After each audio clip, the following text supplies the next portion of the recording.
Hi guys, in this video we're going to talk about a special part of the quadratic formula called the discriminant. And we're going to learn that if we know the discriminant, we know not only the types of solutions we're going to have, but the number of those kinds of solutions we're going to have. So will they be real solutions or imaginary? Will we have two of them or just one? So let's take a look. So let's start by defining what the discriminant is. If we go back and look at the quadratic formula, which we saw in our last video, right? We know the quadratic formula says that x is equal to negative b plus or minus the square root of b squared minus 4ac all over 2a. This quantity, b squared minus 4ac, that is our discriminant. So here I have discriminant, which I'm going to call d, is equal to b squared minus 4ac. So it's this one little piece of the quadratic formula. And as it turns out, the discriminant is very helpful because it tells us the types of solutions that we are going to have and how many of those solutions. So I'm going to give you a hard and fast rule here.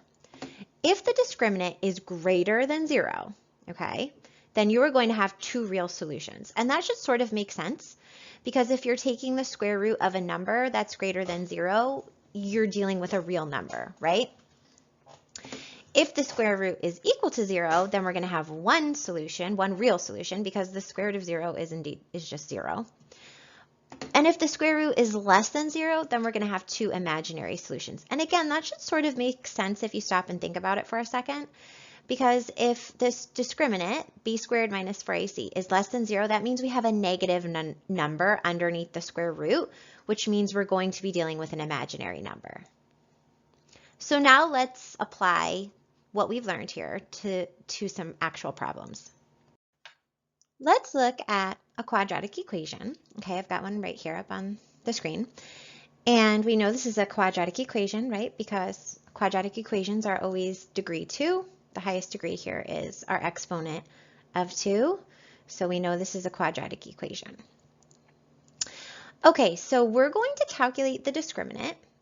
And we're going to use that information to figure out what types of solutions we should expect and how many of them. And then we'll actually use the quadratic formula to solve this equation because this cannot be factored, okay, beautifully using the AC method.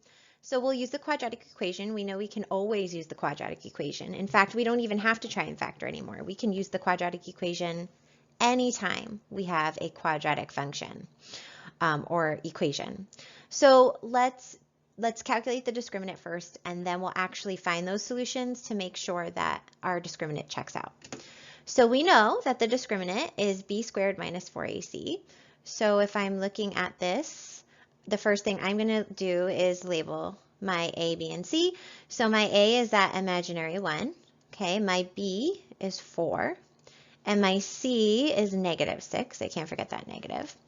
So I know that my discriminant is going to be equal to b squared, so 4 squared, minus the quantity of 4 times a, which is 1, times c, which is negative 6. Okay? 4 squared is 16. 4 times 1 is 4. 4 times negative 6 is negative 24. Okay?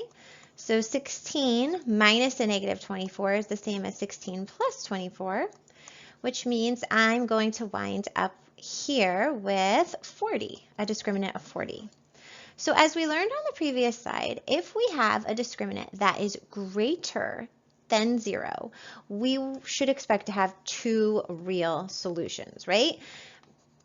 Remember, our discriminant is that piece of the quadratic formula, which is negative b plus or minus the square root of b squared minus 4ac all over 2a. Here is our discriminant. So if we have a positive number under a square root, we should be expecting two real number solutions. So now let's use the quadratic formula to actually figure out what those solutions are. So now let's use the quadratic formula to actually verify that we do indeed get two real solutions, right? Our discriminant was greater than 0, so we are expecting two real solutions here. We know what the quadratic formula says. It's right here on the screen. And we already calculated the discriminant on the last page, so I'm just going to plug in what we got there. So our a is still remaining as 1 here, right? It's that invisible coefficient of 1. Our b is 4, and our c is still negative 6. So if I plug right into the quadratic formula, I know x equals negative b, which is negative 4, plus or minus the square root of b squared minus 4ac. We just calculated that, so I'm just going to plug in 40 right here. Okay, we just figured that out on the previous page. And then over 2a would be over 2 times 1, which is, of course, just 2. We have a radical, square root of 40. We can absolutely simplify that. We know how to deal with it. So I'm going to factor 40. 2 times 20, 2 is prime. 20 we can factor into 4 times 5. 5 is prime. And 4 we can factor into 2 times 2. So hopefully you guys are really comfortable with this at this point. The square root of 40 is actually the same as the square root of 2 times 2 times 2 times 5. Since my index here is 2, right? This is a square root. I'm looking for pairs of numbers to pull out. I do have a pair of 2's which can come out. I don't have another 2, so that one's by himself, and I don't have a 5, so that one's by himself. Those two numbers have to stay under the square root.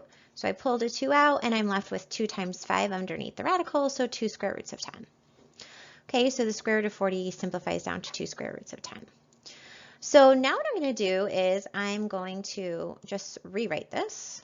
Negative 4 plus or minus 2 square roots of 10 all over 2a, which is just 2. And I can actually simplify this down even further, because if you'll notice, we've got a negative 4 over 2 and a 2 over 2. So we can absolutely simplify this down. I'm actually going to separate it out a little bit. I'm going to say negative 4 over 2 plus or minus 2 square roots of 10 over 2. And I can do that, okay? I can pull it apart like that as long as I keep my denominator consistent. Well, now you might be able to see it a little bit more easily, right? Negative 4 divided by 2, that's negative 2. So that's simplified down really nicely. Plus or minus 2 square roots of 10 over 2. Those 2's are just going to cancel out. So I'm just going to be left with the square root of 10. And so these are going to be my solutions. X is going to equal negative 2 plus the square root of 10 and negative 2 minus the square root of 10. And I can absolutely calculate or put that into my calculator. Right? The square root of 10 is 3.16227766, blah, blah, blah, blah, blah. So if I do negative 2 plus the square root of 10, whoops, my calculator didn't like the way I put that in.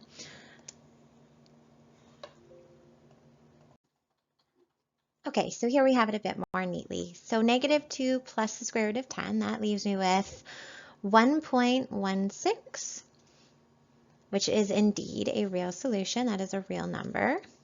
Okay, and negative 2 minus the square root of 10, that leaves me with negative 5.16. Okay, so we did indeed wind up with 2 real number solutions. So the discriminant is very helpful.